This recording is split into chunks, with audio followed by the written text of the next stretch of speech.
குரு பூஜையை பத்தி விமர்சிக்கிறான்னா எங்கேயோ அப்பனுக்கோ இல்ல ஆத்தாளுக்கோ பிறந்தவனுக்கு கோவம் வந்துருச்சு போல இருக்கு.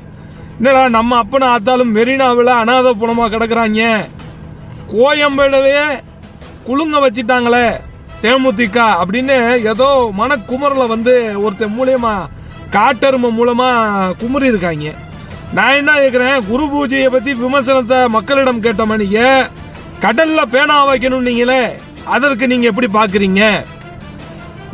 ஜெயலலிதாவுடைய மரணம், போயஸ் கார்டன் மரணம், ஜெயலலிதா பின்னாடி தலைமையேற்க இத்தனை போராட்டமா இருக்கே, அதிமுக பற்றி ஒரு கருத்து சொல்லுங்க மக்களிடம் கேட்டிருக்கணும். இல்ல அப்பனும் மகனும் சொத்துக்காண்டியும் பதவிக்காண்டியும் கட்சிக்காண்டியும் சண்டை போட்டுக்கிற பாமக பத்தி கேட்டிருக்கணும். இல்ல திருமாவளவன் கட்சியில கள்ள நோட்டு அடிச்சு மக்களிடம் கொலைவெறி தாக்குதல் நடத்துற அதை பத்தி கேட்டிருக்கணும். இப்படி ஒவ்வொரு கட்சியை பத்தி விமர்சனம் பண்ணி ஒரே மேடையில் பேசியிருந்தேன்னா தேமுதிக கோவப்பட்டிருக்காது. சரியா?